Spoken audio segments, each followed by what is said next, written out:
My name is Sarah Gardner. I hate to say this, 47 years old. Today is April 24th. We're in Sacramento, California, and I sit on the Mind Institute board with Christine. And I'm Christine Totah, and I'm 43 years old. Today is Thursday, April 24th. We're in Sacramento, and my relationship here with Sarah is that we both sit on the board of the Mind Institute. The Mind Institute started about 10 years ago. It was actually founded by Sarah and her husband, Chuck Gardner, along with several other families. And it's a one of the kind research and treatment facility for children with neurodevelopmental disorders. You know, it's just an amazing place. And I have to say, there were so many people involved in the founding of the Mind Institute. When as a group of families, we started talking about a place where children with neurodevelopmental disorders could go and be treated and be treated in terms of their disability, but also be treated with dignity and feel comfortable, like this is their home. We got together with a group of families and talked about what we wanted for these children, and everywhere we turned in terms of looking for money and volunteers and help, the doors were opened. It was just really an amazing experience. Wow. Well, it's really been an amazing experience for us because both of our boys are now seen at the Mind Institute.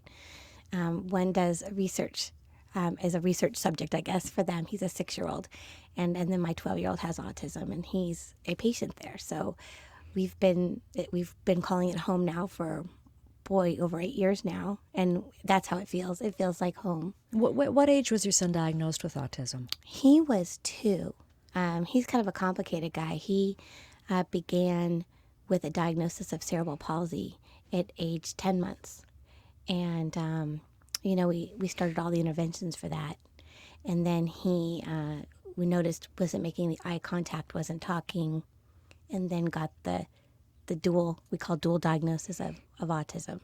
Was your family supportive? Did people gather around to try to help and do whatever was necessary, or did they know how to approach you and what to say? No, I think at that point still nobody really knew what to do or what to say. I think when I think of terms of of your son and of Alex, I mean, I really feel like they were the first wave of the epidemic. And you, Sarah, you were definitely on the front lines of that battle. And I feel like we were just kind of coming up behind you. I'm always telling, Rick Rollins is another fellow starter of the Mind Institute. I always call myself his stalker because whatever Rick does, that I follow along and do because, you just have to see those parents that kind of went before you to know what to do. And really, at Alex's diagnosis, the beginning of this journey that we're on, and I feel like we're still on it. Nobody really knew what to do. We didn't even start ABA, which we'll explain is applied behavior analysis, which is like the behavioral treatment for our son until he was closer to 4, almost 5. Mm-hmm. We just didn't know. Yeah, our son was diagnosed. Our son was diagnosed between 2 and 2.5. And it was really kind of a frustrating process because we knew there was something going on. We knew, he wasn't responding to his name. Language was not coming to him as we felt like it should be coming to him. And we kept asking our pediatrician, something's not right. Oh, he's a boy. Boys are slower. Well, he has chronic diarrhea. There's something going on. He's a baby. Babies get diarrhea. We heard all of the excuses, and we finally got so frustrated. We went to see a specialist who diagnosed him with autism and said, he's going to be very low functioning. You might be able to keep him at home until he's 8 years old if you're lucky. Right. And then put him in an institution and get on with your life. It's so painful because if I had a nickel for every one of us moms that were told that story, and, for our grandparents' generation and our parents' generation, I mean, they really did face that with their children. And I remember having a cousin, who was my mother's age with what they considered severe mental retardation. He was just put away by age 8. And we were told the same thing from the regional center doctor. Actually, a letter was mailed to us. Can you imagine getting a letter in the mail telling you that your son is severely autistic and has severe mental retardation and you just should go put him in a home before he turns 8 because you won't be able to keep him at Yeah. your house. And it was so cold. I often spoke about this. If your son had been diagnosed with cancer, There would be a team around you team around immediately you. with a game plan telling you Right. exactly what you need to do. Right. And insurance would most likely cover a good majority of the cost, which it Exactly. covers nothing for kids with autism at this point in time. Absolutely nothing. We had gone to our pediatrician shortly after Chas was diagnosed and said, while we take him to see other specialists, let's not put this on his record. Let's just see, rather than label him, because we were concerned about applying a label to a young man before we really knew for certain exactly Right. what the extent of this disability might be. And we also said, we want to take him down to Disneyland. Could we, if we got a note from the doctor, we could get a pass so that he wouldn't have to wait in line, because as you know, kids with autism don't understand waiting in Right. line. They will have a meltdown. It will be a horrible experience, and you can get a pass. This person has a disability, please allow them to have a pass. Right. And the pediatrician looked at my husband and she said, boy, you sure want that label when it helps. He was flabbergasted. Oh my gosh. And it's that kind of treatment that so many parents Right. receive.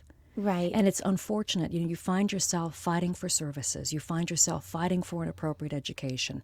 Later in life, you find yourself fighting for just decent residential care. At a time when, as a parent, you don't need to be fighting those battles. You need to be trying to save your child. Right. In your family. In your family.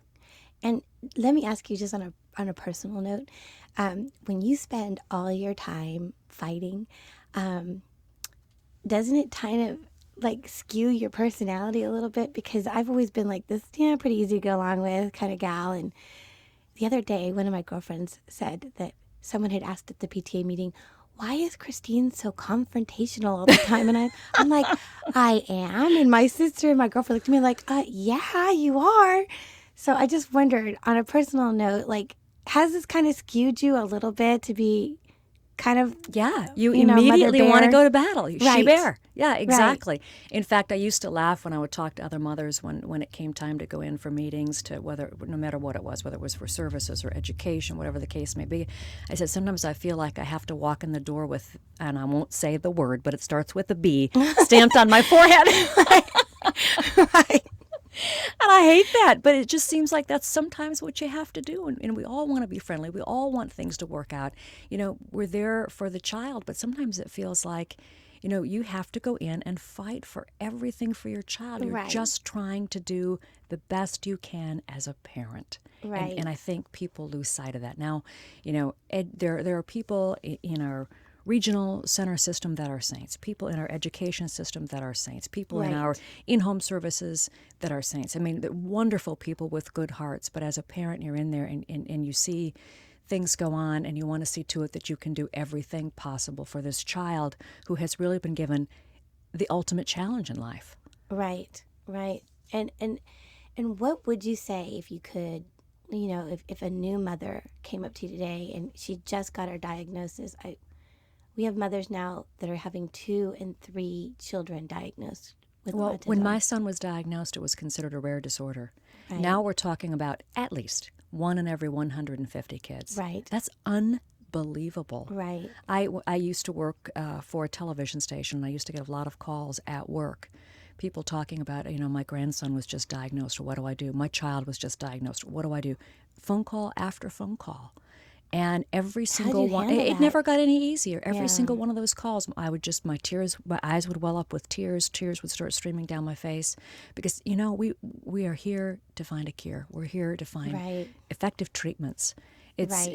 it's going to be a long road, but the Mind Institute is doing some amazing things, and I think that if we're lucky, we'll have a test where we can Right. test definitively for autism rather than have it be a battery of psychological testing. Right. Right. But honestly, I at first when moms come to me, I don't know what to say. because I Right. know what a long road it's going to be for them, and I want to tell them there's hope.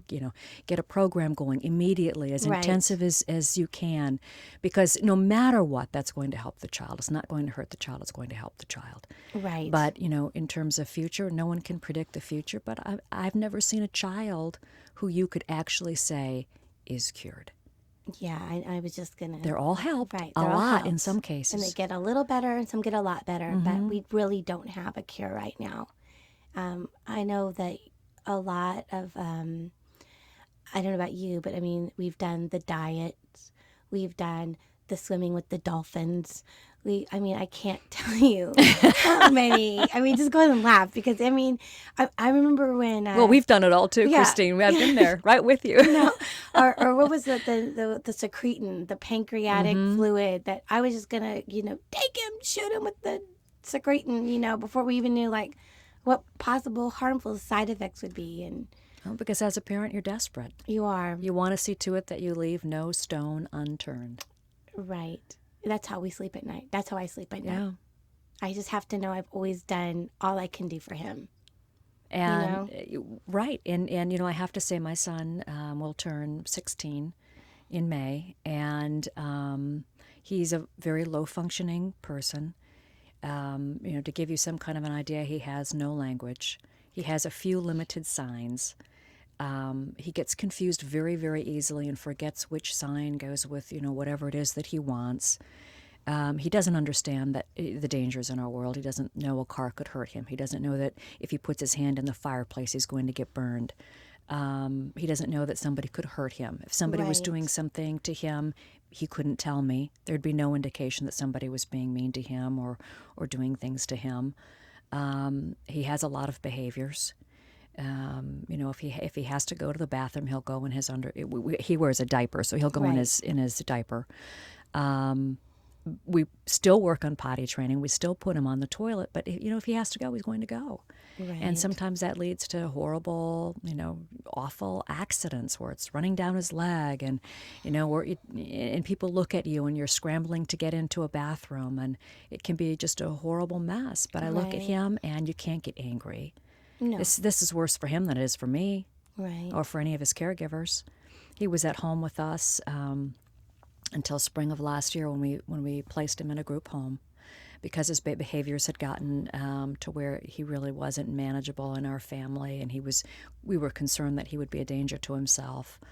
And it was one of the most difficult things we will ever do. Yeah, I can't even imagine what you must be going through. I mean, even just being here, knowing he's there, and knowing that he can't reach out if he needs you, and your stamina and your strength is just amazing to me.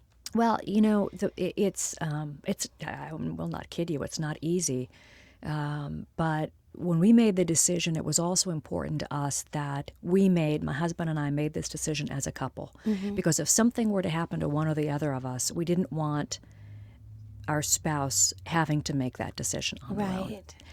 If something were to happen to both of us, we didn't want a family member to have to step in Right. and make decisions for our son. So we decided, the best thing we can do for him is to go through this transition with him, to find the appropriate place, to find the appropriate people, to troubleshoot issues that he might have in terms of living in a group home. What does he require? Go through the whole process with him. And it has been extremely difficult, and it has been excruciatingly painful. But for his life, it was important to do. And it's horrible. He lives in Southern California. We're in Northern California. We go back and forth about every other week. Sometimes it's a little longer than that. Sometimes we can get back a little more often than that. But, to give you an example, he was on the school bus the other day going to school on one of the LA freeways. And I got a phone call from one of his people at school saying that they had to pull the bus over to the side of the road. He'd had a seizure on the bus, which he's never had before. They had to call paramedics and take him to the hospital. And I was frantic and immediately started calling people at the hospital, trying to get a handle on how is he, what's going on, did he actually have a seizure? how well does the person who was with him on the bus know him? Was it a tantrum? Trying to determine exactly what happened. And here I am in Northern California. He's in Southern California, and I cannot be there with him. It's the first time there's been an emergency, and I have not been there for him. And the nurse. And that's every mother's nightmare. Oh, no matter absolutely. What, absolutely. who your child is. And the thing, that God loved the people in the hospital. They were wonderful. But one experience with those folks that really stood out in my mind was that she was trying to describe, I said, what's going on? Has there been any damage to his brain? He's never been through a seizure before. I don't know what to expect. Well, he doesn't seem to have any language. And I said, well, he doesn't have language. And she, we thought he had language. No, he's very, very low functioning. He can't speak. Well, he's very confused. He's just wandering around. And I said, well, that's Chas. He likes to wander. He won't sit down on the gurney. No, he won't. You're right, he won't. Right. That's normal for him. Well, we've put 2 security guards on him because he seems very aggressive. And I said, no, he's not aggressive. What exactly is he doing? He's pounding on the TV. And I said, well, that's because he wants a Disney video. Oh. And they were concerned because they thought he was being aggressive. And so they Right. put 2 security guards on him. And I said, he doesn't need security guards. He just needs the TV turned on.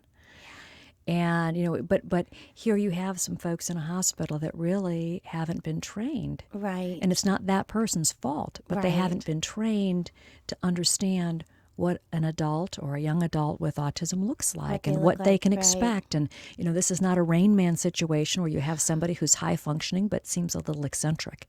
Right. You have people, as we were saying earlier, on the spectrum. Some Right. people are higher functioning, some people are lower functioning. And my Right. son is very low functioning, and they didn't know what to do and how to manage him. And so Right. I hear stories like that, and I feel like, It's we really need frightening. more training. And as hard as we work to raise awareness, we need to work harder so that people really understand what autism looks Right. like. Right, especially as they get older, because we're going to have so many, and that's you're absolutely right. That's, how do we go about doing that? I mean, and that's the next steps. I don't know if mine covers that. I don't know, that's where Autism Speaks will have to take on those next challenges. But, I mean, we definitely have them, and they are definitely frightening. I don't know if you even realize this, but we had an incident where a young man with autism had a gun pointed to his head by the Davis Police Department because he wouldn't follow the verbal command of come out of the car with your hands up, for a routine traffic stop that his parents were pulled over for. This guy was in the back seat of the car. And they just don't understand what our children look like. So they are at risk, from the very people that are supposed to be able to protect them, the doctors, the police department. It's And no fault of their own. no fault of their own. And, But it definitely, I mean, if anything would have happened to that young man, those police officers, I know them personally, they would have felt terrible. oh, yeah.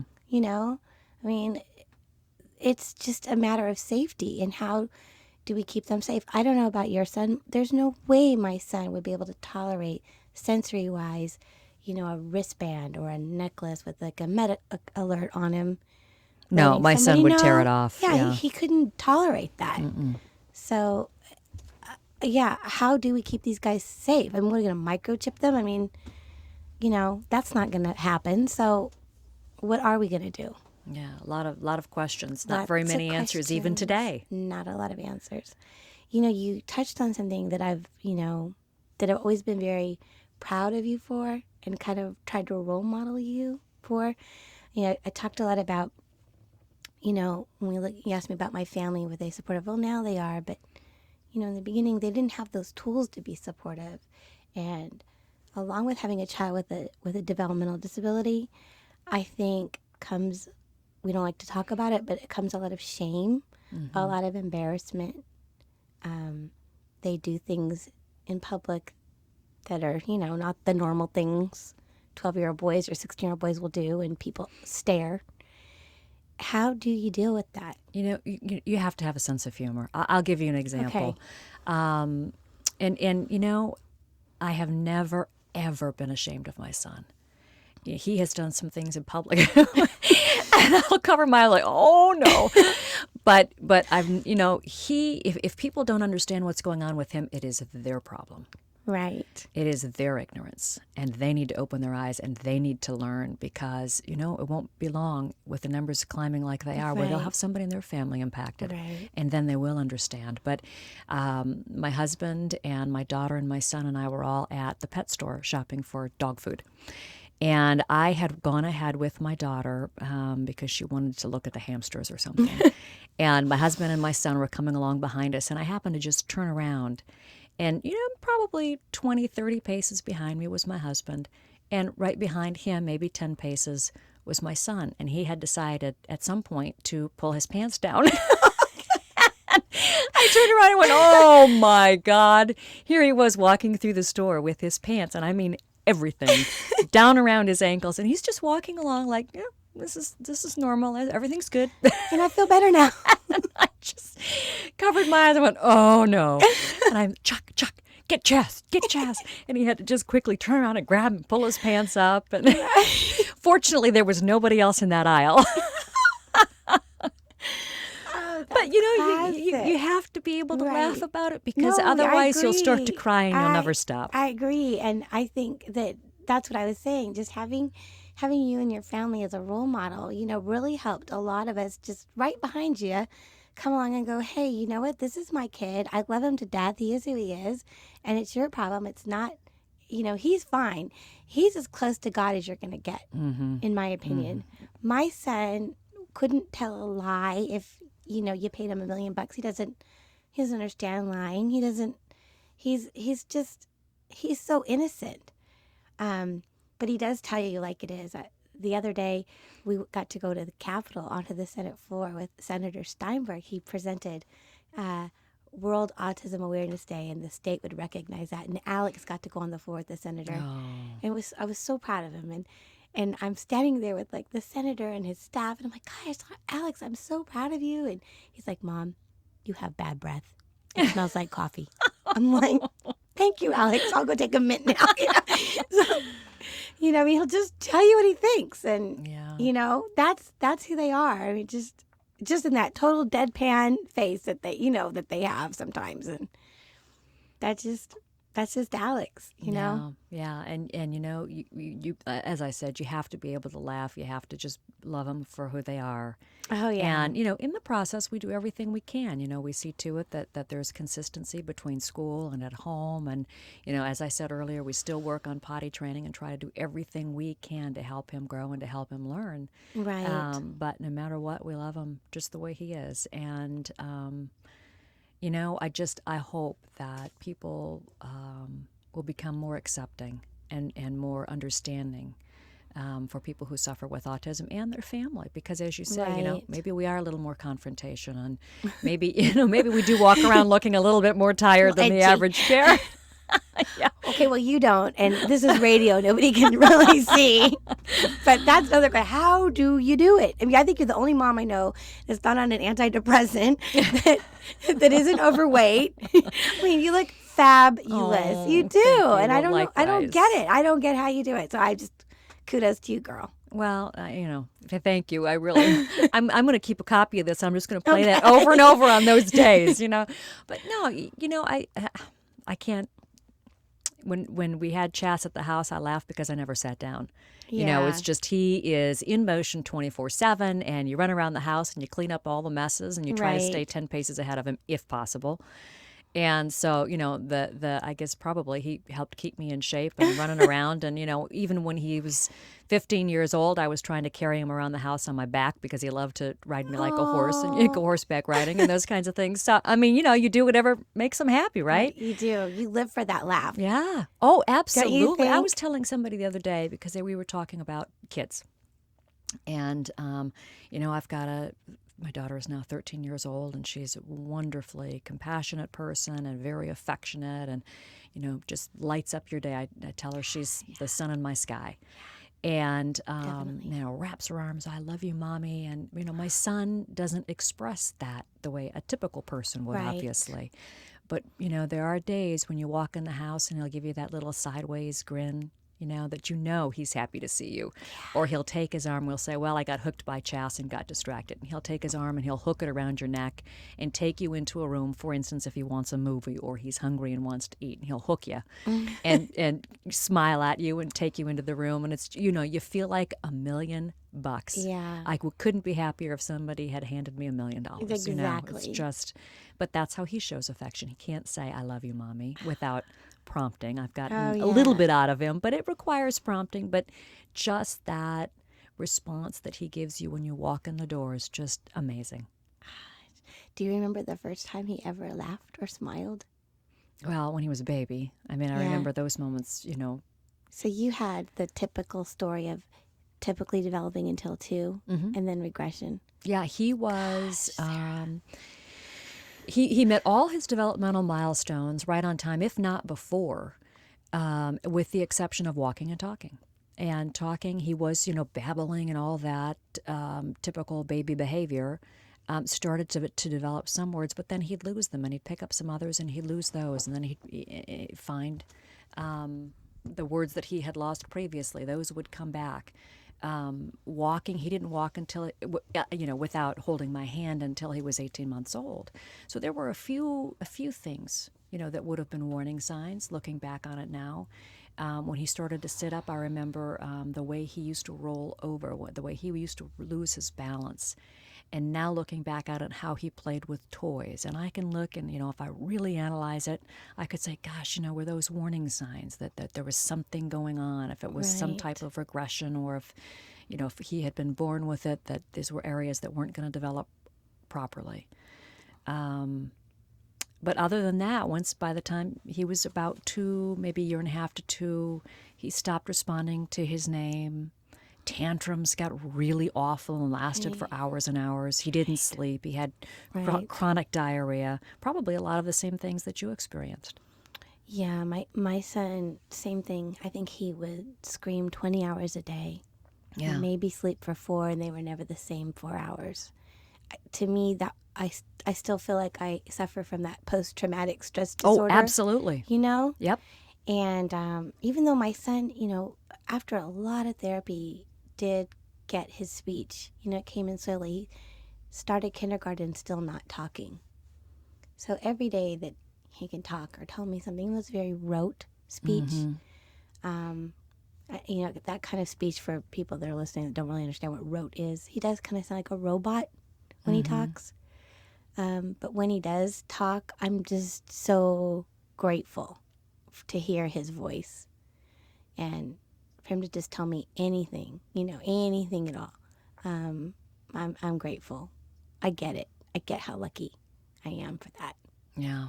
And yeah, I think that's one of the blessings that I get from being his mother, is that I don't take for granted the really small things, like the giggle or the laugh or the way his eyes light up. And, there's just something about my son that moves people to action. I can't explain it.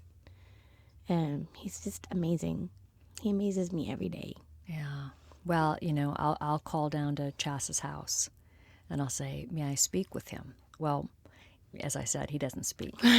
But they'll put him on the phone, and he now knows when he's handed the phone, he's supposed to say hi. And I can hear the people in the background, Chas, say hi, prompting him to say hi. And he has this deep voice, and he'll say, hi. Oh. And it makes my day, even though he's been prompted to say it. Doesn't matter. And as it's rote. That's really all I need. And I'll just babble away and tell him how much I love him and miss him and when we're going to come visit, and how much of that he truly understands. I really don't know. But when you talk about appreciating the little things, just to hear him say hi, it makes my day. It's amazing. I don't know how I would do, and I feel guilty sitting across from you right now, because I don't know how I do, knowing that we did everything that you did, and to have your outcome. I think it's hard. It's hard. how do you deal with that? Well, and it's funny because I have a lot of friends with kids with autism, and I'll ask how the kids are doing. And there was a time when I would have somebody say, "Oh, he's fine." What do you mean he's fine? How's he doing? And they would say, "Well, I feel guilty because my child's doing so well and yours isn't." But, Right. I want to hear success stories. I want to hear how well those kids are doing. And, whether or not my son is accomplishing those goals is not important at that point in time. It's how's your child doing. And we have learned so much from the families that came before us, like Rick Rollins and Jana. And their son has his own set of issues right now. He's battling some things, but he's done pretty well. And I want to hear those success stories because that's motivation for us. And while my son, isn't as high functioning as other kids, we do everything we can for him. We know that we're doing everything we can, and it might just be that it's not in the cards for him to make those milestones. Right. And as parents, it's not an easy thing to accept. But sooner or later, you just have to realize that might just be the way it is. Yeah. But it also makes us work harder and push harder on the poor researchers at the Mind Institute. I was just going to say. I'll call David and say, "David, how are things going? My son is now 16 and he's still not talking. What are you doing today? Yeah. What are you working on over Do there? you have some good projects?" That is so true. When I think of when I first got my son's diagnosis, I was depressed.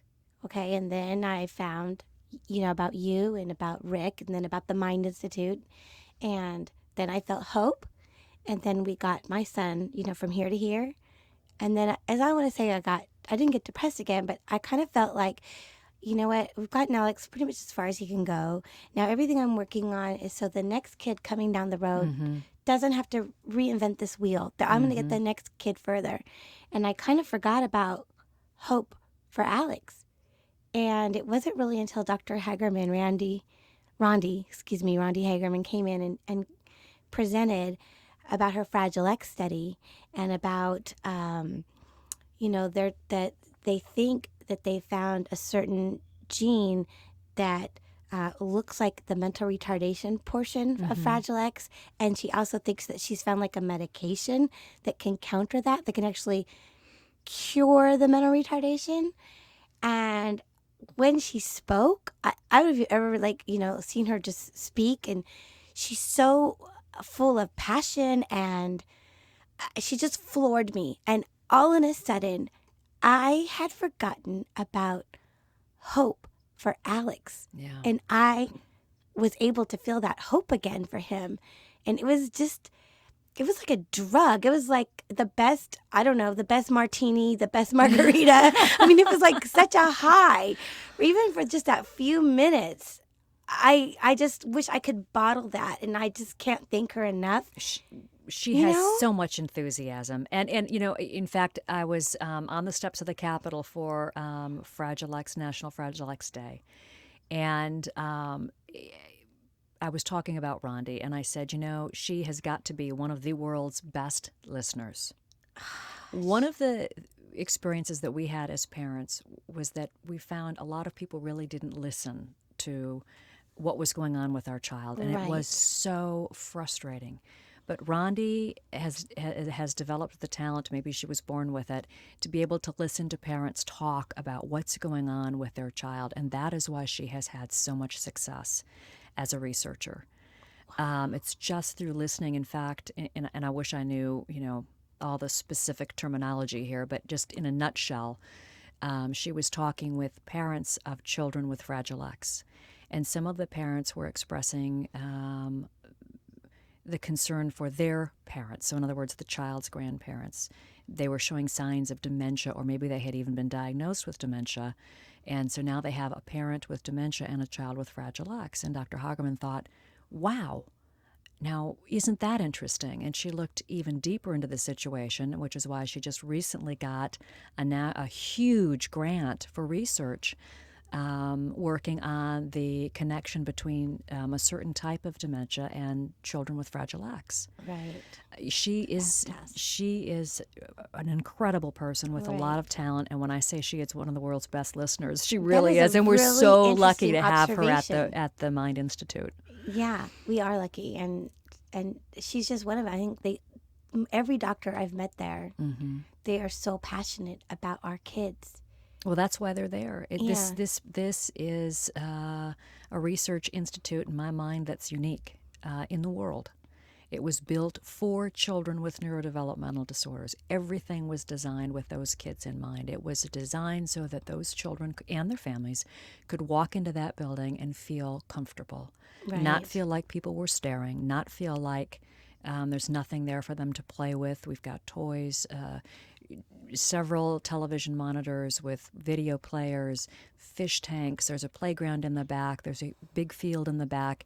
If you need to take your child out for a walk, they'll page you when it's time for your appointment. If you need to sit in the exam room with just the researcher or the doctor or the clinician and talk with them, there are volunteers to keep your child involved, whether it's with a game or on the Right. playground. So you can have that discussion. That's huge. So you can just sit down without any Right. distractions and actually Right. talk about your child and answer questions without having to run out of the room to change a diaper or try to keep your child entertained. You can actually converse with the doctor. And the fact that the research and the treatment is all in the same building, and I want to be careful how I use that word treatment, but I think it's very important to talk about the fact that we don't have to go to a different building for a neurologist or the speech therapist or the OT there or the researcher working on, that particular neurodevelopmental disability your child has. They're all in that same building. They're all talking to each other. They're very focused on your child. And I think that's huge. That's unlike anywhere else. Well, and it is unlike anywhere else. Right. And one of the things that's most difficult when I talk to people about the Mind Institute, oh, my child was just diagnosed with autism. I need to get into the Mind Institute. And I said, well, you understand that there's not a magic pill. There is no Right. cure. There are a lot of things that they can do with certain issues that your child might have, but it's very difficult when you see the look on their face because I think they We believe had that people move here they're at when a it point. got built. Yeah, know? there's a magic pill here. Well, there's Right. not, but we have great clinicians. We have incredible researchers. We have great research projects underway. We have volunteers with Right. huge hearts who are there to help our kids, and they invite families to be involved. They want siblings in research projects. I really, really believe that we are going to find the cause and we are going to find a cure. It's going to take some time, and obviously we need a lot of support in a lot of ways. There's just about 3 minutes left, but do you want to talk about the siblings a little bit? Okay. Oh, Well, speaking of siblings, yeah. really quickly, my daughter has done 5 different videos for modeling for the Mind Institute. So if you're going to go in and get a CAT scan or an MRI, it's Camille doing the whole process. And I love her for doing all that. She's spit into tubes. I mean, I can't tell you the things this kid has done to teach other kids. It's not as scary as you might think. And I know for children with either high functioning autism or just I don't even want to say high functioning, but just kids kind of at the cusp of coming out of their autism, I like to say, video modeling has really helped my son.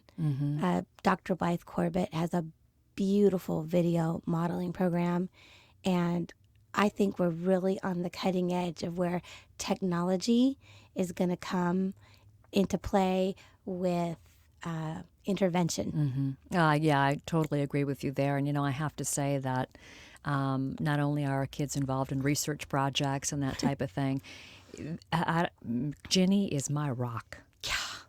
Oh, yeah. She loves her brother. It's okay. It's okay. I know. It's all right. You know what? Well, with your kids, how would you get through it without the siblings? Because they're there. They love their brothers and sisters. They understand the challenges in front of these kids. And I know my daughter has a unique understanding of the challenges her brother faces and how you need to appreciate everything you're blessed with. Camille, the first person Alex ever laughed for was Camille. That's his best friend. That's his rock. She'll be there when I'm not. That never, ever is far from my mind. And you're right. I mean, I couldn't get up every day if she wasn't in my life. I think a lot about who's going to be there for her. Who's going to understand what it's going to take to pull them through when mom and dad aren't doing it. I think from the time she's been very little, I've had to sit her down and I've always had to tell her, well, mommy's not here anymore. Remember to do this. Remember, Alex needs this. And I think they have to grow in ways that most children will never, ever have to think about. In a lot of ways, Camille is Alex's other mom. She's never just really been his sister, and she's really never just had a brother. And, we can cry about that, but I know in the end, I know our daughters are probably the best, most well-prepared, most dynamic young women that this country will ever meet and will ever see. And I'm excited for what their future holds for them. I'm not going to get depressed about it because I really do believe that they are leaders. They've learned a lot from what we've struggled, but they're ready to take on who knows what the future's going to have for their brothers. And I believe in them. Oh, they're our hope. Yeah, absolutely. They're our hope.